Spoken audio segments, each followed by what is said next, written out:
Hello everyone and welcome to another video. Now here we have the apparently quite hard to find AMD RX 6700 10GB non-XT.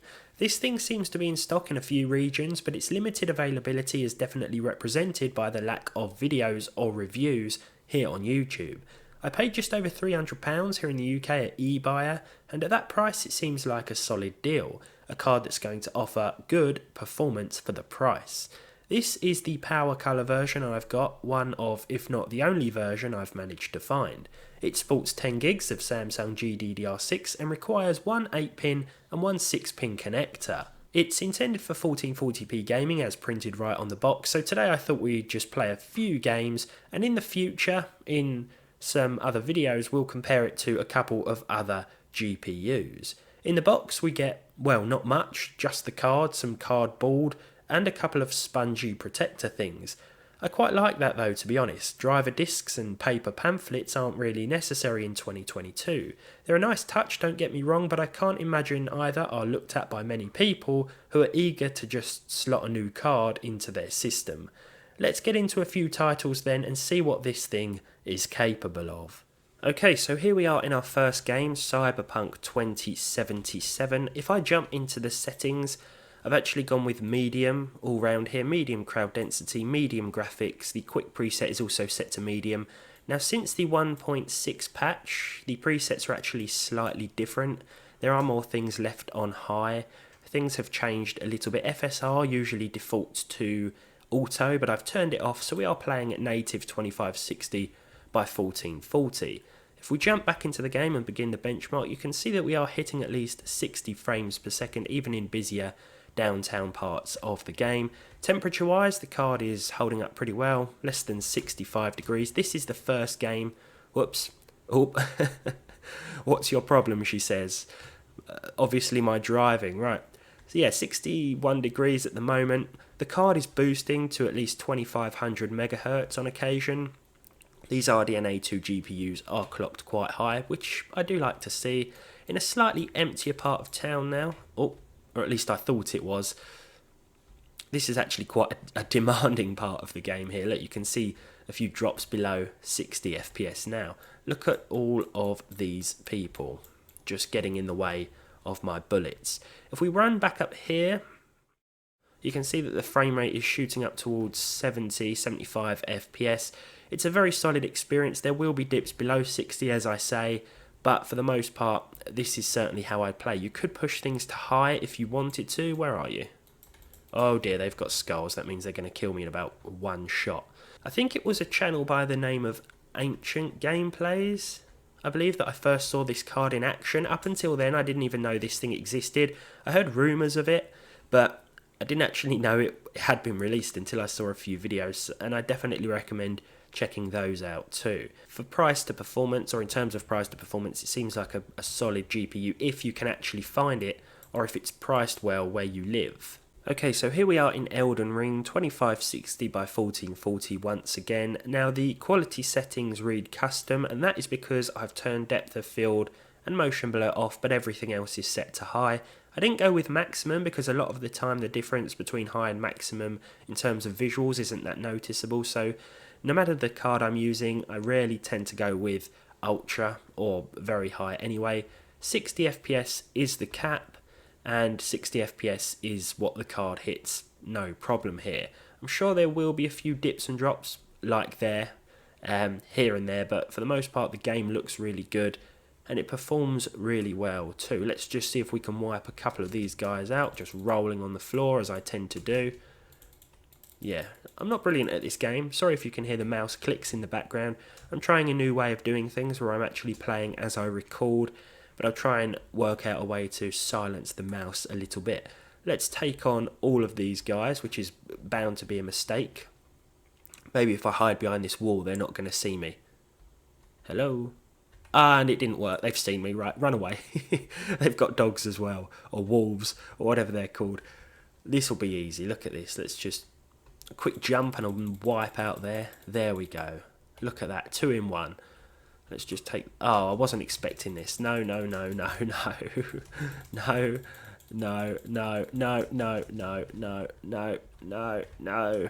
I'm trapped. That's not fair. Look, they've got me backed right into a corner. 60 FPS, no problem for Elden Ring. Now, I don't know if you can hear it, but the card does whine a little bit. It is quite audible, but the fans themselves aren't that loud. On to our next title then, Forza Horizon 5, 2560 by 1440. Now for this one, I actually went with the Ultra preset, so nothing else has been changed. MSAA is set to 2x, FXAA is off, TAA is off. Everything else is set to their respective defaults, including the ray tracing quality here.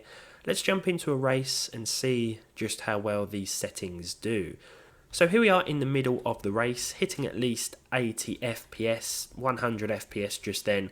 This is actually better than I thought. We're certainly above 60 pretty much all of the time anyway. This is once again how I'd recommend playing this game. I think 1440p Ultra would be a bit pointless. Sorry, Extreme would be a bit pointless because again there isn't much difference between the Ultra and the Extreme presets, and even if there is, I can never really justify these slightly better visual settings for what will be a likely noticeable dip in the performance. I think Ultra here looks really, really good. I'm sort of trying to concentrate on racing and talking. I think I'm doing okay, 2 out of 12 in terms of position, so yeah, we're not bad. What I think I'll do is compare this to a couple of other cards in future videos as well, perhaps my 3070 and a 3060 Ti, perhaps a 6700 XT and a 6600 XT or 6600. We'll find something to compare this thing to because I think it's going to be interesting to see just whereabouts this thing sits. So here we are, God of War, jumping into the settings now, and we're running, of course, with the 6700, borderless mode, 120 FPS limit. We're not going to be hitting that, I don't think. Motion blur and film grain is off, just as a matter of preference here. FSR is also supported, but that's off. The graphics options have been set to the high preset. I didn't bother fiddling around with all of these individual settings because I think it's going to be fine as it is, but let's jump back into the game and see what happens. Yeah, running again with at least 60 frames per second. I'm going to say the average is probably going to end up somewhere around 75, 80, which is nice to see. Let's just launch my axe. Complete miss there. This is a pretty intensive part of the game. It's quite early on, but I like to benchmark this bit because there's a lot going on screen. Again, I'm not really concentrating. I'm concentrating on trying to speak and play at the same time, which isn't going very well. I certainly couldn't be a streamer, I don't think, because I just can't multitask. Right, you use up your arrows. I'll get my axe. I'll launch it at him. I'll dodge that. Look at that. I'm used to rolling about the floor, what with Elden Ring. One final... Oh, yes. One final blow with the axe there. Oh, he's really going for it today. There we go. Let's move on to our next title. Now, this might have been a mistake, but in Spider-Man, or Marvel Spider-Man Remastered, to give it the full name, 2560 by 1440 with the high settings is what I went for, the high preset. I also turned on ray tracing reflections as well. Let's just get rid of that for a second. Reflection resolution is on high, geometry details in high, and the object range here was set to 6, which is what it defaults to when you turn on these reflections. All of these options are off just as a matter of personal preference, but they might in fact default to off anyway. Let's jump into the game now. Here we are. We are seeing at least 60 FPS. We'll begin the benchmark, but I have a feeling that we are going to see some dips below this. Yeah, 55. We do have FSR and ITGI here as well, which is, I believe, the developer's own sort of upscaling method, which has been implemented into the game, which is very welcome, of course. Spider-Man is running really well here. I'm pretty satisfied with the performance, especially considering that we do have ray tracing reflections enabled as well. The city looks absolutely glorious with these settings, so yeah, this is definitely how I'd recommend playing. Sorry if you heard a background noise. Here comes my dog. The postman's been. He has to get the post, but he doesn't give it to you unless you give him a treat. And even then, he sometimes doesn't even drop it. I don't really understand it because, I mean, you know, dogs love treats, but he'd just rather chew on the post. So, yeah, well, he's probably going to eat that. It's only a bill. Never mind. Yeah, Spider-Man Remastered. I can hear his feet outside. Running really nicely here. Okay, so we're starting our GTA 5 benchmark outside the hospital. I think you can probably guess what's just happened. I've been playing it a while and I've died multiple times actually. In the graphic settings, we have 2560 by 1440. Everything is turned way up apart from MSAA and reflection. MSAA, both of those are set to off. Everything else is on very high or ultra depending on how high we can go.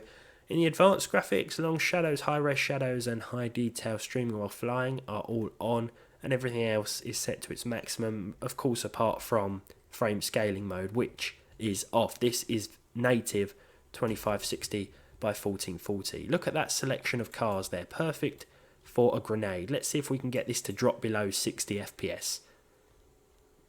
No, 88 I saw there. Oh dear. Whoops. Yeah, I didn't think this was going to be problematic for this card at all.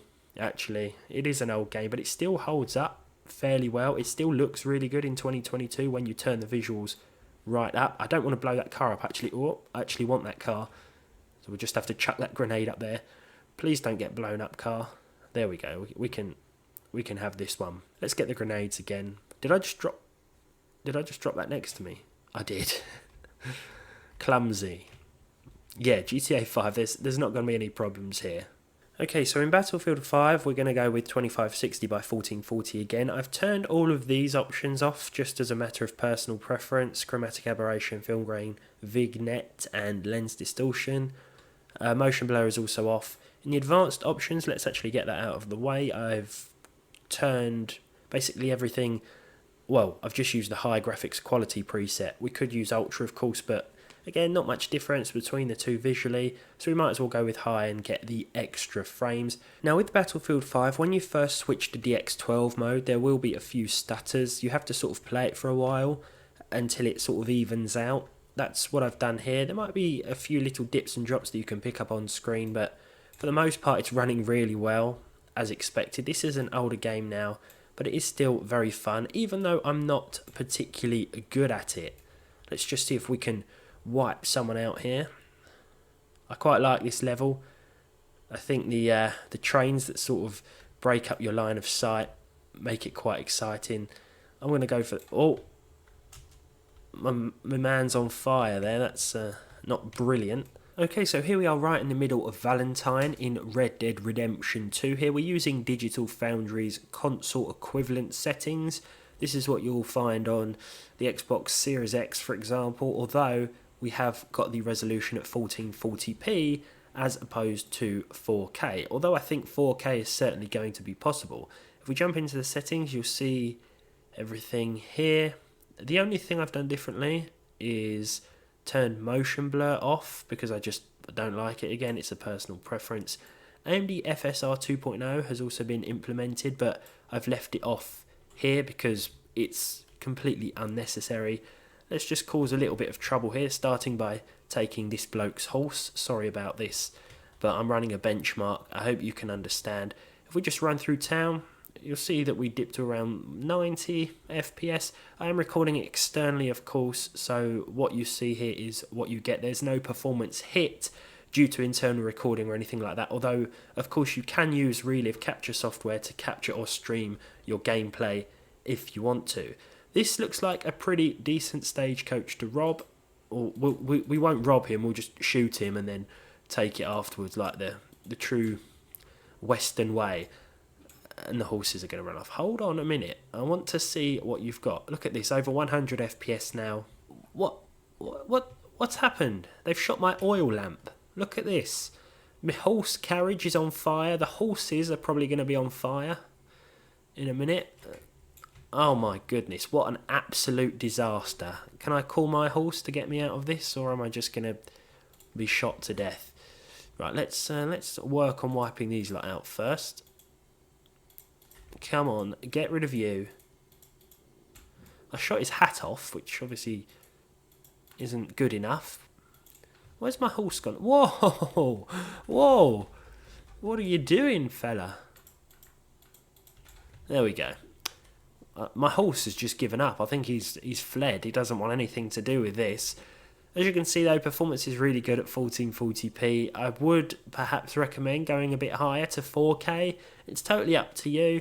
You could also turn the settings up if you wanted to, so you could retain 1440p but put things on high or ultra. I actually think the game looks really good as it is. I think Rockstar did a great job of selecting the perfect settings for the ultimate console experience in a way. I'd like to see the frame rate uncapped on the new consoles. Hopefully we'll get that in a patch, dead, or maybe we'll just get a remastered version, which is more likely. There we go, the 10GB RX 6700 non-XT in action. A pretty decent card, excellent price to performance.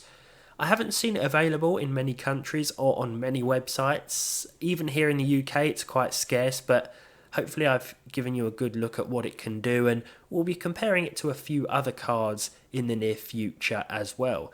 This is like one of those mythical beasts in a way that a lot of people have spoken about, and it's been reported that it exists a few times, but it's actually pretty evasive. I'm glad to see that it does exist. It certainly fills a gap in the market, but if it's not available where you live, then definitely check out the price of a 6600 XT or the standard 6700. But if you can buy one of these, yeah, see how much it is compared to those two as well. And of course, in comparison to the 6650 and 6750 XT cards. All that's left to say is thank you very much for watching. Let me know what you think of this thing in the comments.